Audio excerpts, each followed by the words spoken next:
Good morning, students. Today we are going to learn about poem from your reader book. The name of the poem is Good and Bad Children, which is written by R.L. Stevenson. The full name of the poet is Robert Louis Stevenson. आप लोगों ने बहुत बार सुना होगा कहते हुए अपने parents को, बड़े बूढ़ों को, that she is good, she is bad, ये अच्छा है, वो बुरा है। वो लोग आपको टोकते भी होंगे कि आपको ये चीज़ करनी चाहिए, अगर नहीं तो आप बुरे बन जाएंगे, ये चीज़ करने से आप अच्छे बन जाएंगे, ये बिहेवियर अच्छा है, वो बिहेवियर बुरा है। So in this poem basically the poet told us what are the things good for us and what are the things which are not good for us. The poet has distinguished between good and bad children. Who is the poet of the poem? R.L. Stevenson, Robert Louis Stevenson. So let us start and enjoy the poem. Children, you are very little and your bones are very brittle. If you would grow great and steadily, you must try to walk steadily. Here, what the poet has tell us that children, you are very little. बच्चे, यहाँ पर poet जो है वो बच्चों को बोल रहा है, बच्चों से बात कर रहा है. यू आर वेरी लिटल, आप बहुत छोटे हैं. And your bones are very brittle, और आपकी जो बोन्स हैं वो बहुत ज़्यादा ब्रिटल हैं, मतलब वो मज़बूत तो हैं, वो मज़बूत नहीं है.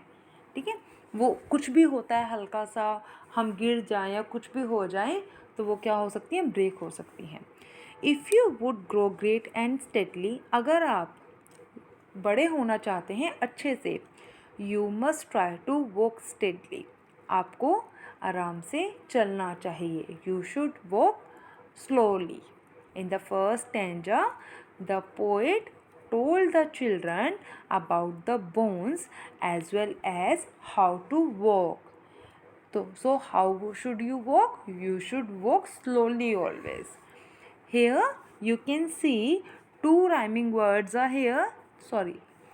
One is little, brittle, and second is steadily, steadily. These are the rhyming words. ये आपके rhyming words हैं जो end में same sound के साथ end होते हैं. Second stanza. You must still be bright and quiet and content with simple diet, and remain through all bewildering, innocent and honest children. Here what the poet has said, poet ने क्या कहा है, You must still be bright and quiet. आपको हमेशा bright रहना चाहिए, quite रहना चाहिए, बहुत ज़्यादा बोलना नहीं चाहिए किसी के सामने, किसी को गलत. And content with simple diet. What do mean by content? आपको जो सिंपल डाइट है, आपको रिच डाइट नहीं लेनी चाहिए, बल्कि सिंपल डाइट है वो लेनी चाहिए. And remain through all bewildering, आपको हमेशा ऐसा रहना चाहिए जो सब चाहते हैं. इनोसेंट एंड ऑनेस्ट चिल्ड्रन, आपको कैसा होना चाहिए, इनोसेंट एंड ऑनेस्ट. आपको शैतानी नहीं करनी है, ऑनेस्ट रहना है, झूठ नहीं बोलना है. You should never tell a lie, आपको झूठ नहीं बोलना है. बी ऑनेस्ट, कोई भी काम किया है आपने, कुछ भी हुआ है आपसे, अच्छा या बुरा, be truthful always, be honest, आपको हमेशा ऑनेस्ट रहना है, ट्रूथफुल रहना है. सो what the poet has said in the second stanza that you must still be bright and quiet, ज़्यादा नहीं बोलना चाहिए, चुप रहना चाहिए. and you should take the simple diet and remain through all bewildering, हर शैतानी से दूर रहना चाहिए, गलत चीज़ों से दूर रहना चाहिए. innocent and honest children, मेरे प्यारे innocent and honest बच्चों. Let's move to third para. Happy hearts and happy faces, happy play in grassy places. That was how in ancient ages children grew to king and sages. Now, in the third stanza, the poet is talking about ancient ages. पीछे जो हमारे पूर्वज थे उनके बारे में वो बात कर रहा है. वो क्या कह रहा है? Happy hearts and happy faces.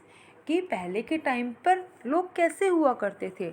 Happy hearts and happy faces. उनके जो दिल है, हैप्पी हार्ट, हमेशा वो खुश रहते थे.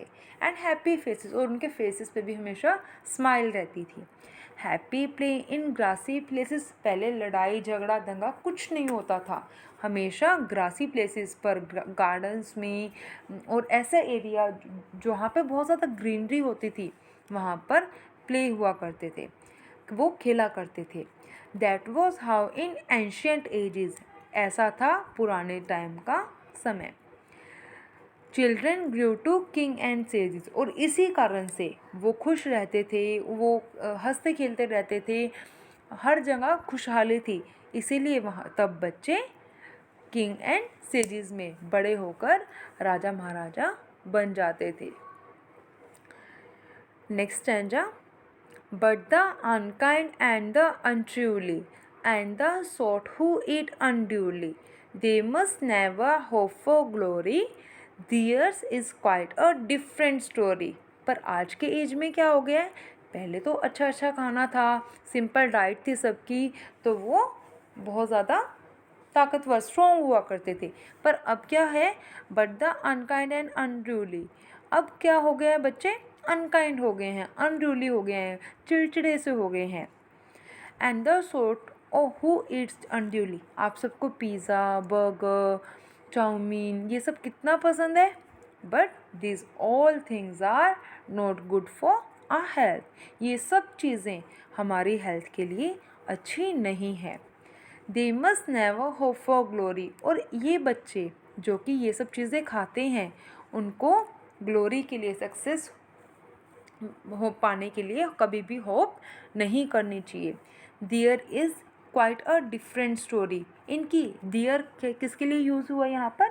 उन बच्चों के लिए जो अनकाइंड है, अनरूली हैं, जो गलत चीज़ें, जंक फूड या गलत चीज़ें खाते हैं, उनके बारे में पोइट ने यहाँ पर बात की है कि उनकी जो स्टोरी है वो बिल्कुल डिफरेंट है. उनको अपनी लाइफ में सक्सेस की होप या ग्लोरी की होप नहीं करनी चाहिए. This is the difference between these two stanza. In this stanza, the poet has talk about ancient ages. Ancient ages की बात की है कि वहाँ पर कैसे लोग थे, क्या करते थे. और इस स्टैंजा में उस बच्चों की बात की है जो कि गलत चीज़ें खाते हैं और जो अनकाइंड है. Last para. Cruel children, crying babies, all grew up as geese and gabbies, hated as their age increases by their nephews and their nieces. Cruel children, crying babies. Cruel बच्चे होते हैं जो कि दूसरों को हार्म करते हैं. क्राइंग बेबीज़, रोते हुए बच्चे. All grew up geese and gabies. वो सब एक दूसरे से डिफरेंट बड़े होते हैं, एक दूसरे से नफ़रत करते हुए बड़े होते हैं. Hated as their ages increases. वो उनके अंदर इतनी नफ़रत भर जाती है एज देयर एज इंक्रीजेज, जैसे जैसे उनकी एज बढ़ती जाती है. By their nephews and their nieces. उनके नेफ्यू एंड नीस क्या होता है? भतीजा भतीजी जो होते हैं हमारे, जो हमारे कज़न्स होते हैं, उनके बारे में बात की गई है कि पहले तो सब मिलकर रहा करते थे, सब काइंड थे, ट्रू थे. पर अब ये सब अनकाइंड हो गए हैं, गलत चीज़ें खाने लगे हैं. तो अब ये लोग, इनमें डिफरेंस आ गया है. पहले सब मिलके रहते थे, पूरा जो परिवार है वो मिलकर रहा करता था, पर अब ऐसा नहीं है, जिसके कारण से फ़र्क आ गया है. पहले तो जो हमारे अंकल के बच्चे हैं, हमारे चाचा के, ताऊ जी के बेबीज़ हैं, बच्चे हैं, चिल्ड्रन हैं, वो सब रियल ब्रदर सिस्टर की तरह रहा करते थे. पर अब ऐसा नहीं है. फैमिलीज स्मॉल होती जा रही हैं, सेम एज द वैल्यूज़ की तरह. सो यहाँ पर पोएट ने आज के मॉडर्न एज की बात की है कि कैसे पहले टाइम में लोग हुआ करते थे और कैसे अब. So in this poem the poet differentiate between two kind of children, good and bad children. So now let me know who is good and who is bad. आप में से कौन अच्छा है, कौन बुरा. Read this poem and enjoy it. Thank you. Have a good day.